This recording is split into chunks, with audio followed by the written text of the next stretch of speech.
Hey everybody, welcome to a special Saturday edition, continued special Saturday editions of The Rundown. We are coming to you live from Detroit here with Mr. Rick Ector and his Legally Armed Detroit event, trying to get 4,000 women trained. I am your co-host, coming to you from the left side of the table, Mike Jaworski, but I don't do this program by myself. That would be right. I am Craig DeLuz, coming to you from the right side of the table, also here in Detroit, Michigan. Having a good time, hanging out with, making new friends, and also getting a chance to spend some time with some old friends. Yeah, we're great. We got some really good friends that we're hanging out with. And listen, just so folks, you see me looking wandering off here, a little behind the magic. Normally, when we're apart, we both have our set of controls, set of monitors, and we're able to look into different cameras and see everything that's going on. Well, being remote, our first time remote, Craig's got all the controls, so I'm continuing to look over. Like, am I on? Am I on? The levels up? Are we good? Are we good? Are we good? So, it's a little learning curve, but we're trying to bring you the best. It's like we trying to possibly drive can. from the passenger seat. Yeah, and my wife's good at that, by the way. Yeah, if I do this, they'll make me stop. Just don't let me do that, okay? I always she does that all the time. So. Driving for us is it's like the two of us becoming one, right? We're practicing being one. She does the driving, and I do what she tells me. Yeah, there you go. Exactly. Folks, we want to bring in our next guest. This guy's just a great guy. It's been an honor to have him in my life, in my house, in my home, breaking bread with him. He's an incredible man for the entire industry, and even a better man if you've got a kid with a broken wing. So let's please welcome back to the program, Dr. John Adine. Dr. Adine, how are we doing? I'm doing awesome, having a great time. We're been spending a lot of time back in the range. I've taught at least a dozen women already, and I've had a few that have pretty much shot the X-ring out of the target. Wow. Nice. And they were relatively new shooters. One was very interesting in that she said she shot a BB gun and did a lot of Call of Duty. And she just shot the you-know-what right out of the center of the target. I'm like going, okay, you don't need my instruction. You're doing pretty good. But we're there for safety and to have a little bit of fun. And, I try to emphasize this is going to be fun. And I think that's very important for especially new shooters who may be a little bit anxious. You got to put a little fun into it, because once they get started and they kind of get over the initial kind of apprehension, fear, or whatever, all of a sudden it becomes real fun. Yeah, and then they want to come back for more. And then we have people who are, join the Second Amendment community, and that's really what we're here for. Mm-hmm. We want to have women that can protect themselves in the time of need. And of course, I've been doing this for nurses for years. I take nurses to the range and teach them one-on-one, or I arrange classes with some instructor friends of mine in San Antonio. In fact, that's how I kind of got started with all this DRGO stuff. And that's exactly what I was going to get into. Share with the folks a little bit about Doctors for Responsible Gun Ownership and your little bit about your role with the organization. Sure. Yeah, DRGO, or Doctors for Responsible Gun Ownership, was founded in it was 1994 by Dr. Timothy Wheeler. He's a California physician. He realized that there was a lot of bias in the literature and in the meetings and things like that against the Second Amendment. So we formed this organization. He was also one of the people that testified in front of the House Appropriations Committee, and they got the Dickey Amendment passed, which does not keep people from doing research on violence, but what it does is it prevents funding for advocacy, anti-gun research, right, by the CDC, and that's an important thing. Right, and what winds up happening is, because they want to do advocacy, they say, well, we're not going to do the research because we want to do the advocacy. And if they can't do the advocacy, then their attitude is, why do the research? Well, and the thing is, they do the research, but they play games with the numbers. Yeah. They do selection bias and things like that. So they may include, 2006, 2007, skip 2008, include 2009, 2010 in their numbers, and it gives them what they want. But if you put the year that they skipped, right, it flips the script, and all of a sudden, wait a second, Yeah. And so that's the kind of stuff that we are against. That's the kind of stuff that we watch out for. That's the kind of stuff that we look at and we critique, and we let people know, hey, this research is bogus. Well, okay, let me ask you something. So we've seen it with guns, where they all of a sudden announce this, it's a public health crisis. Well, now they're trying to say racism is a public health crisis. I don't know if you can speak to it from from the whole, race being a crisis. But what do you think about the medical community doing this, taking a political issue and then turning it into a public health crisis? Yeah, well, we've seen what the medical community has done with the COVID thing. Okay. Here we go. This is the we got first a doctor and a surgeon here for the COVID talk. Right. So here's the deal. We have never treated a communicable disease like this ever. You mean we've never treated In the one last that is 200 years, we had smallpox, we've had, some of those horrible influenzas around the turn of the 20th century. We've never locked everybody away and. So you're saying we've never treated a disease that is like this, or we've never treated a disease the way in which we've treated this one? Exactly, the second one. Okay, that's what I thought. Yes, Okay. because we've had diseases like this. We had SARS-CoV-1. Right. And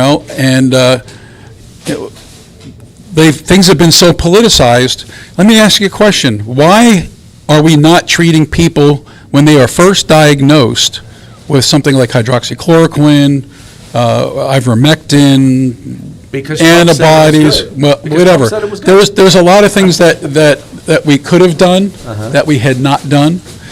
So if you come to your doctor and he diagnoses you with prostate cancer, he doesn't say, come back when you have metastatic disease and then we'll treat you.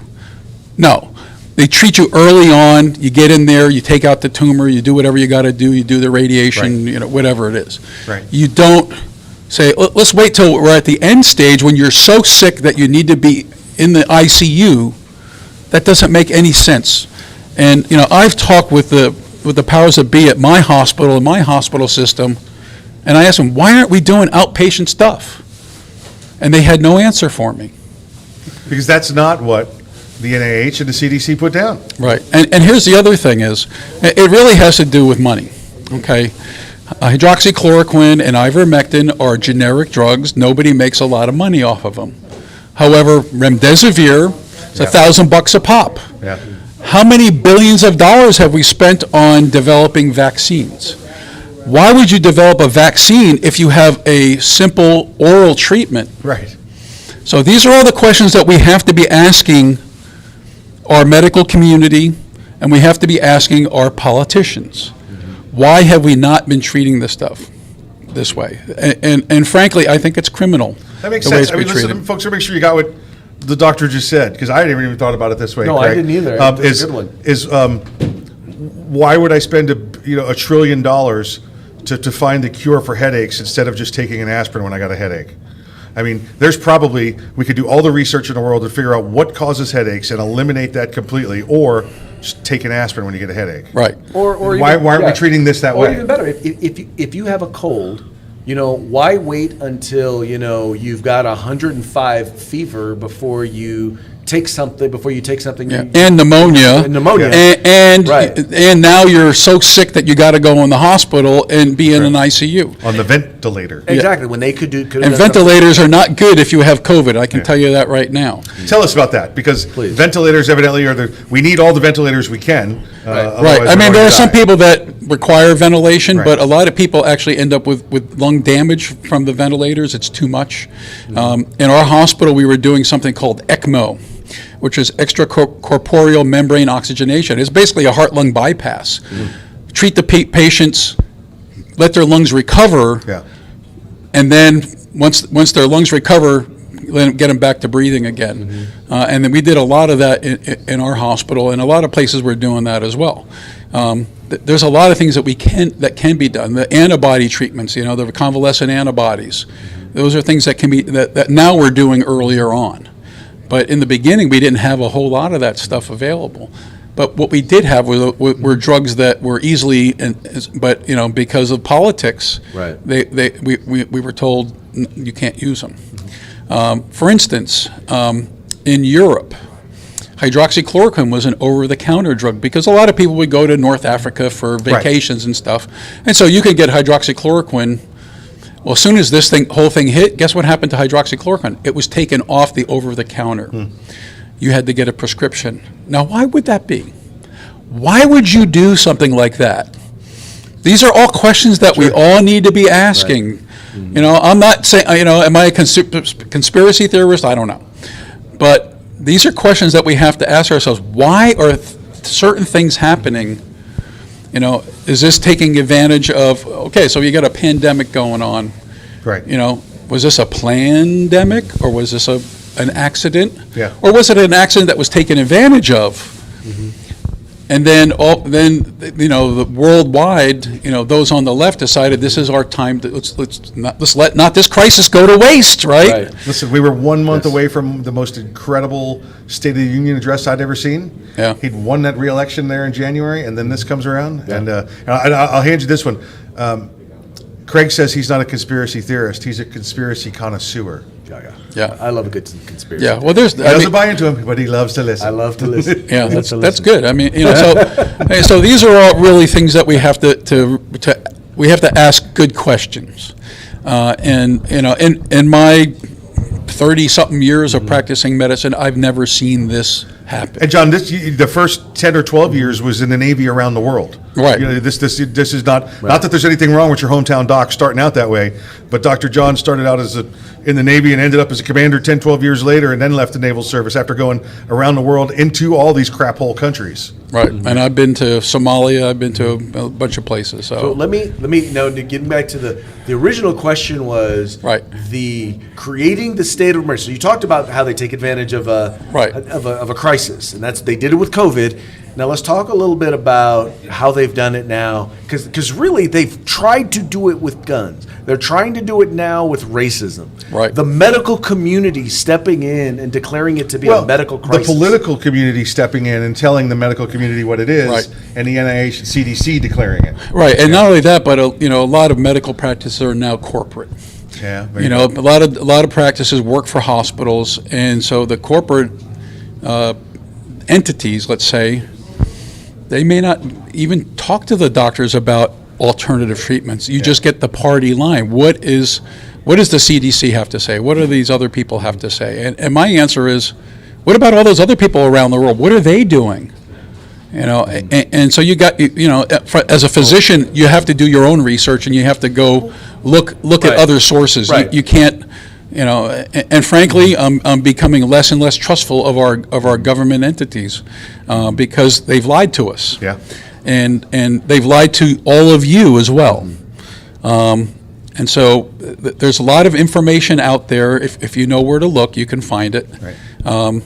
I personally have some concerns about the vaccine. The mRNA vaccines are relatively new. That was only utilized for Ebola virus early on. But now we've literally got millions of doses given to people. And so we don't know what the long-term effects are going to be. There's anecdotal things that we've seen, but the studies are still out there, and who knows what's going to go, whether we're going to get honest data, frankly, because if it goes against if all of a sudden they find out that it's a bad thing, then all those companies that are making billions of dollars, they will not be able to make billions of dollars. So it's in their interest to keep this under the lid, and so you have to be real careful about this. So I guess, but racism. You want to talk about racism? Well, not so much. I'm talking about between racism and guns, and once again, the medical community taking political issues, and declaring them to be public health emergencies, so that then we all. You want me to tell you that it's a bunch of BS? It is a bunch of BS. That's what I wanted to hear. Okay, don't mind. That's not what I wanted to hear. Yeah, no, I knew it is. Yeah. In fact, one of our taglines at DRGO is because gun violence is not a public health issue. It's a criminal issue. It's a sociology issue. It's all those things. It's the only thing that doctors should be worried about at this point is plugging the holes and saving lives, and we do it well. Yeah. We do it well. If you end up in a trauma center and you're still alive after being shot, your chances of survival is greater than 80%. Wow. Most people who die of gunshot wounds die before they ever make it to the hospital. But if you make it to the hospital, you're most likely going to survive because the trauma system is so good. We got such good people. We got good techniques. They have, all the stuff that we can do. But the problem is that if you keep letting criminals out on the street and there's no consequence for committing criminal acts, you're going to get more crime. It's not a public health issue. No. it's not a gun problem, it's a people problem. It's a people problem. Yes, it And is. so, there has been several operations where they went after the gangs and they went after the repeat offenders.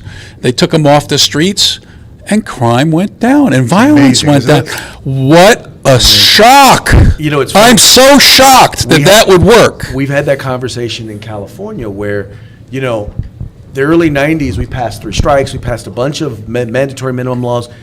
We really focused on gangs, and all of a sudden we saw for 20 plus years, crime went down in the state of California. Now, then they started passing all of these anti-gun laws and increasing gun control, right? Crime still stayed down. Then they started basically decriminalizing crime and letting the criminals out of the jail. I mean, like $950 shoplifting every day. Exactly, exactly. And there's no consequence of that. And now, and you wonder why, like Walgreens and all the pharmacies are closing in the cities. Yeah. Right. And so now you see when our current vice president, then Attorney General for California, Kamala Harris, started this whole smart on crime thing, all of a sudden, for the first time in 20 years, crime started going up. Murder rates went up. Right. And now we see them go through the roof, and they're like, they want to blame guns, but no, California, we haven't made it easier to get guns in California. No. All we've done is made it easier to get out of jail. Right. Or not go to jail in the first place. Yeah. Well, it's the revolving door criminal justice system. That's correct. And that's the real problem. That's the crux of this. Yeah. And they don't want you to know that. No, they don't. Although most of you people are probably smart enough to have already figured that out, that, you know what, if the guy commits a crime, goes in, gets fingerprinted, and says, okay, come back to the court in 9 months, Yeah. and is left out on the street, and surprise, he's back in jail. He's back in jail 2 days later doing something different, but the same thing, and it doesn't make sense. All right, now, Dr. John, we've got to run. Okay. So I'm going to let folks know how they can find out more about Doctors for Responsible Gun Owners. Yeah, we're on drgo.us. We're on Facebook. We're on all those other things too. We have 2adoc.com, which is our matching service. We need healthcare providers to sign up, so we have people to match you with. It's confidential and it's free. Also, check out the Second Amendment Foundation's Gun Right Policy Conference coming up the next month. Dr. John's one of the featured speakers there as well. Exactly. Dr. John, thank you so much for coming on the program. My pleasure, guys. Dr. John, thank you, sir. All right, folks. Well, hey, that's going to be it. We're going to be gone for a little bit, and we'll be back with more interviews. Having a good time here in Detroit. Detroit it is. Detroit it is.